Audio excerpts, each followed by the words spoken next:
Police arrest a Laurel County man they say shot his girlfriend multiple times. Hear the 911 call they say he made after the shooting. Lexington police, firefighters, and the coroner spent all day at the Kentucky River as crews search for what they say are human remains.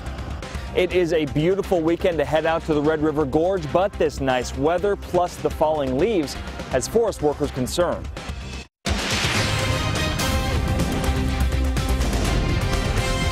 This is WKYT News at 6. Good evening. An argument turning violent at a Laurel County home. Investigators say a man shot his girlfriend 5 times, leaving her with serious injuries. The Laurel County Sheriff's Office charged 48-year-old Michael Johnson with attempted murder and wanton endangerment. Police say the couple's child was also in the home at the time. New tonight, WKYT's Phil Pendleton obtained the 911 calls police say Johnson made after the shooting. It's our top story at 6. It was about 11 o'clock Tuesday night when police were called to a home on Lawn Chadwell Road in southern Laurel County. The caller said he had just shot his girlfriend. Police say Michael Johnson tried to kill her. Where was she shot at? In the abdomen. Who shot her? Neighbors say the two had been heard arguing and fighting. Then after the 29-year-old victim went to sleep, police say Johnson woke her and her 5-year-old son. That he had apparently backed her into a corner and fired his pistol as many as 5 times. Despite the injuries, the victim was able to move about the home while the suspect talked to dispatchers. And so she's awake and everything right now? Yeah, she's walking around here, getting her clothes together and stuff. Johnson told the dispatcher it was just an accident from cleaning a gun. Then the victim came on the phone and said the same thing. But police charged Johnson with attempted murder and wanton endangerment. That's because it happened in front of their young son. Even if he was just in the house, he'd be woken up by them shots to see his mom shot. Neighbors say Johnson and his girlfriend had been together for about a dozen years. They say the child is now in the custody of his grandparents. In Laurel County, Phil Pendleton, WKYT. Police say the victim was airlifted to UK Hospital, but her condition is not known tonight. Johnson is now in the Laurel County Detention Center.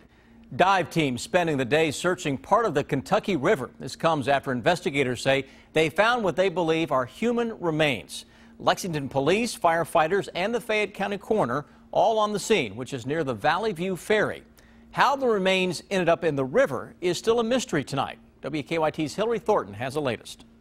The remains first found over the weekend during a training exercise for the fire department. That training exercise quickly turning into an investigation involving the police department and the coroner's office. I've done an examination of the bones, and I believe that the bones are human. Coroner Gary Ginn confident they are human. However, many other questions still remain, which is why crews spent all day searching, finding more bones in that area. Who it is, we don't know, and there's a lot more examination that has to go on. This all starting after some vehicles were spotted dumped in the river several months ago. When they brought up one of the vehicles, it split in 2, so they only got about half of it, and it had been in the water for an extended period of time. In the half pulled up, finding what they believe to be human bones. While they did wait for what is considered good weather and water conditions for this retrieval, investigators say these dive teams are still dealing with a difficult task. Visibility is 0, so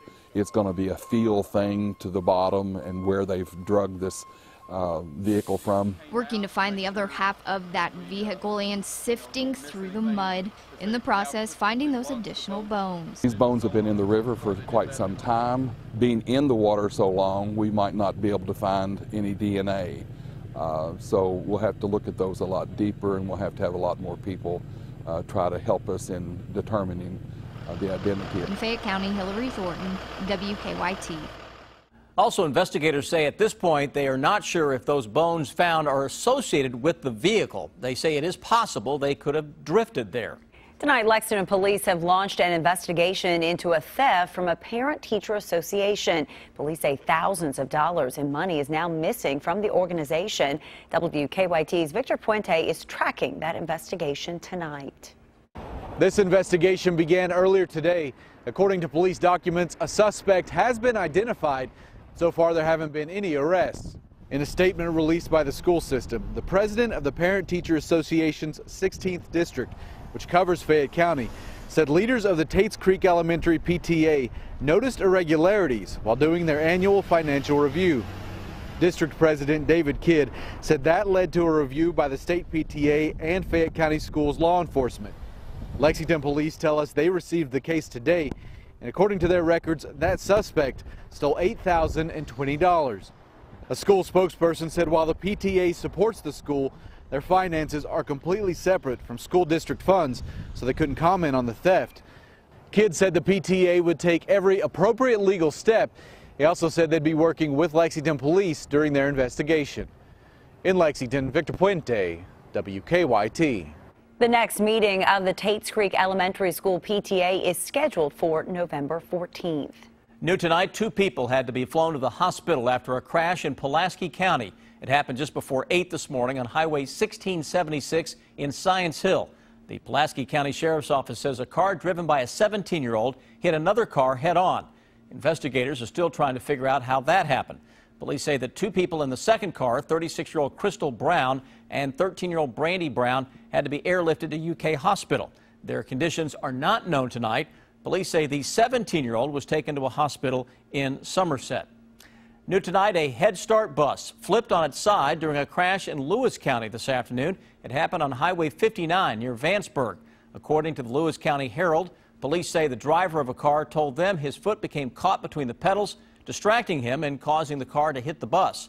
Police say that 1 child on the bus was taken to a hospital as a precaution, but they say there were no serious injuries in the crash. New tonight, former Pulaski Southwestern High School football coach Dale Anderson will spend up to 10 years in prison. A Louisville judge sentenced him this morning. Last month, a jury found Anderson guilty of sodomy and sex abuse charges. The case stems from when Anderson taught at St. Raphael School in Louisville more than 30 years ago. Police say during that time, he sexually abused a student who was between the ages of 11 and 14. Anderson has also waived his right to any appeals. There are some new developments tonight in a sex scandal involving the University of Louisville men's basketball program. The attorneys representing the publisher and co-author of Breaking Cardinal Rules, the book that sparked the scandal, have filed a lawsuit. They want more than $150,000 in damages from the attorneys who represented a group of University of Louisville students in a class action lawsuit. The students claim the book lessened the value of their degrees from the university, but a judge dismissed their class action lawsuit earlier this year. I don't know about you, but I thought it felt warmer across the bluegrass today. So where are we headed? Let's check in now with Chief Meteorologist Chris Bailey. Hey, Chris. Hey, Sam. Indeed, temperatures out there today hitting the mid and upper 70s into parts of the region.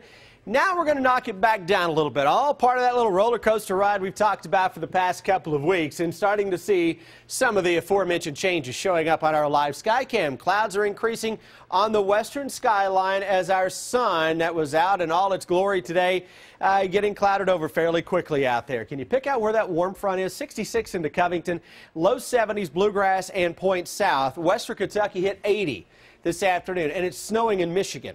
That's how crazy the weather is across the eastern part of the country right now. Clouds into the Bluegrass State, broken band of some showers and thunderstorms stretching from the Chicagoland area back toward areas west of Indy, towards St. Louis. World Series fans up in Cleveland, 40s right now with some rain nearby. They may have a tough go at it trying to get that game in tonight.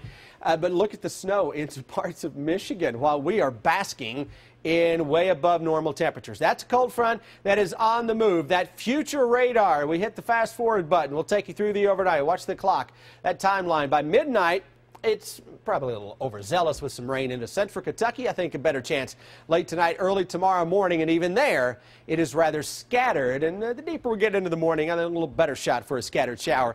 Gusty winds will be the primary player as we go into Thursday, and from there, November starts out a lot like September. Wait until you see the numbers, and we'll break down the Halloween forecast as well. But I come back in a few. And this is weather related. Both the U.S. Forest Service and the Kentucky Division of Forestry are warning tonight about an increased risk of forest fires. Yeah, the agencies say the fire danger level for eastern Kentucky is rated as very high right now. And forestry leaders want to make sure people camping or hiking in the Daniel Boone National Forest take some extra precautions. WKYT Sean Moody has the story new at 6. Forest workers expect there are going to be a lot of people out here in the Red River Gorge over the next few days. The weather is perfect and the leaves out there are just starting to turn. But this warm, dry weather mixed in with those leaves also has them concerned. It's a perfect time to be out here. It feels great. The leaves are beautiful, but you hear that sound? That could also be a fire danger. We could hit some red flag days, and those are really true watch out situation. There hasn't been much rain out here at all lately. Those leaves are starting to pile up on the ground, and over the next couple of days, they're expecting windy conditions out here. These state and federal forest workers have some experience dealing with wildfires. So this is our most common tool that we utilize. It's called a council rake. The conditions right now remind them of active fire seasons from a few years back. 2010 was a busy year in the fall. Since then, 2012 as well. While the conditions can be dangerous, they also feel great to hikers and campers. Forest workers expect to see a lot of people flood into the area over the next few days, and they want those people to really be careful. We love them visiting the forest, but they kind of tend to forget that the campfires need to be all the way extinguished before they leave. Campfire rings, they typically aren't extinguished until you put water on them and then stir them up really well. The Forest Service has 26 full-time firefighters, but more than 100 others who are trained and can help out if they're needed. In the Red River Gorge, Sean Moody, WKYT. Over the next few days, state and federal forest workers will go out into the area to put warnings up and educate people about fire safety. Well, it doesn't feel like it now, but before you know it, snow will be falling across the bluegrass once again. How road crews are preparing for that next on WKYT News at 6. And then officials at Old Friends Farm in Scott County say another Kentucky Derby winner will soon be retiring there. Winter is quickly approaching, and today state road workers met in Moorhead to prepare for any snow and ice that might come our way. And our chief meteorologist, Chris Bailey, was also on hand to talk to them about the upcoming winter months. Road crews say they'll take what they learn in meetings like this one and apply it to once snow starts to fall. What might be heading our way in terms of a colder winter, perhaps more snows back to back, more small snows. So that allows us to adjust our strategies to compensate or basically have a good game plan going in. And part of that game plan includes salt. A state transportation cabinet spokesman says Kentucky has plenty of salt on hand, about 250,000 tons. New tonight, a Scott County farm will soon be the retirement home of another Kentucky Derby winner. Officials at Old Friends say 1999 Derby winner Charismatic will be brought there in about a month. The 20-year-old horse has been in Japan for many years. His journey back to Kentucky is sponsored in part by a gift from his former owners through the Robert and Beverly Lewis Family Foundation. 1997 Derby winner Silver Charm and 2002 winner War Emblem also live at Old Friends. Now, your hour-by-hour forecast with Chief Meteorologist Chris Bailey. A lot of gusty winds out there today across central and eastern Kentucky, but it's a warm wind that is blowing. You're going to hear me say that a lot over the next week. It's a warm wind that is blowing out there right now. It's blowing some clouds into the region. Look at that sunset in Lexington. More clouds farther west that we go. A little more in the way of some clear skies still hanging across parts of southeastern Kentucky, and that southwesterly wind boosting temperatures as expected into the 70s today. But it is one heck of a temperature gradient that is setting up across the Ohio Valley. It's snowing in Michigan, by the way, right now in Cleveland, where they're going to play a World Series game in a little bit. It's 43 degrees with some rains nearby, yet we pushed 80 into western Kentucky this afternoon, hit the low 80s into Music City. Here's that warm front, surge of warmer air coming in underneath that cold air to the northeast of us. Back to the west, here's a cold front that is on the move toward the south and the southeast. Now that front gets in here tomorrow. It's going to knock the temperatures all the way down to where we should be for this time of year. A lot of 60s will show up into the afternoon, and at any point tomorrow you can get a shower, but it's not going to rain all the time. Some of you may not see much rain at all. Hour by hour forecast just updating. Let's look at it. 8 o'clock this evening.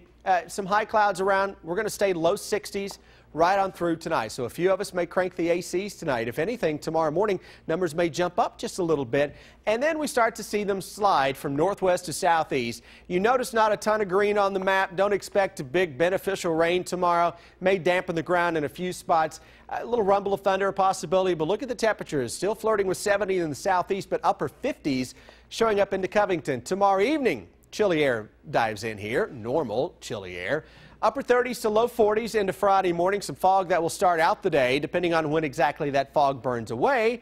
Temperatures may be a little cool at noon, then recovering into the afternoon toward the 60s. And it's going to be one of those patterns where the north is much cooler than the southwest as another warm front lifts its way back to the north and the northeast.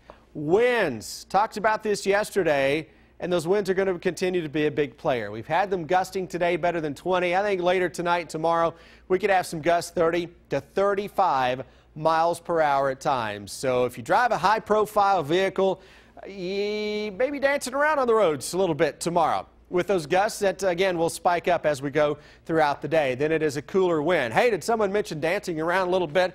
How about the Halloween forecast? Well, it has our mummy doing a little dance here. I don't know what kind of dance that is, but hey, get after it, my man. 73 degrees into the afternoon, mid and upper 70s in a few spots. We'll drop it into the 60s for trick-or-treaters across central and eastern Kentucky. I'm throwing my back out just watching that guy dance. 63 for a high tomorrow, 65 and jumping up into the afternoon and evening on Friday. The 70s are back in here and a lot of upper 70s this weekend. Look at Halloween. 75 to 80 for a high temperature. Record high for Lexington on Halloween is 82 degrees from back in 1950. And to show you how record highs and warm weather this time of year have nothing to do with the following month or winter, after that in 1950 we had the Great Appalachian Snowstorm on Thanksgiving weekend that gave us the coldest air we've ever had in November around here. I was thinking about your... 3.5 weeks after that record high. I was thinking about that mummy. He's going to unravel in all this wind we've got going here. Exactly right, huh? Let's hope none of that holds true, what you're just talking about. All right. And just ahead, more preseason basketball predictions, Rob.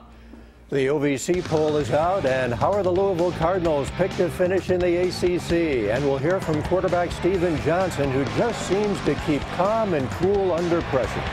That's next in sports here on WKYT.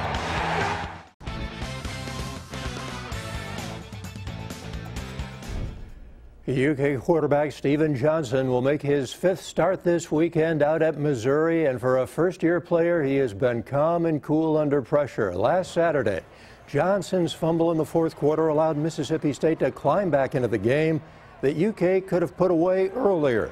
But the California native didn't get rattled, and he delivered with a game on the line. I guess I try to stay as relaxed as I can, try to stay as chill as I can. I get that a lot now. Maybe it's a California thing. Maybe I don't know, but yeah, people tell me that a lot. But I really try to stay as relaxed as I can. I don't try to get too high, don't try to get too low, whether it's throwing an interception or a pick. So yeah, I mean, an interception or a touchdown. So it'll be the Cats and the Tigers out in Columbia, Missouri. It's a noon kickoff on the SEC network. John Calipari's alma mater, Clarion, comes in for the Cats' first exhibition game Sunday night in Rupp Arena. Cal believes he saw a lot of good things in last week's blue-white scrimmage, including the play of Dominique Hawkins and Michael Mulder. Both are seniors. Hawkins puts a lot on the table. He had 22 points, and Mulder looked really comfortable. He scored 18 and pulled down 8 boards. You know, I hope they both play, but, you know, the advantage Dom has is he defends, he's tough, he comes up with balls. He's been in those games here. Michael's way more consistent than he was a year ago. He wasn't even bouncy last year because of more, you get anxious, you can't really jump like he can jump and do it. You see a more confident player this year. But we will see. It'll be the first of 2 exhibition games. Clarion coming in Sunday night, 7 o'clock tip-off, and it is televised on the SEC network. The Duke Blue Devils are the overwhelming favorite to win the ACC. The Louisville Cardinals picked to finish 4th behind North Carolina and Virginia. The Cards do not place anyone on the 1st or 2nd teams in the preseason rankings and did not play in the postseason last year because of the scandal.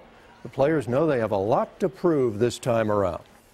You know, it's expected at Louisville. You know, that's part of the tradition. You come here and you win games, and there's nothing greater than going to a Final Four in the city.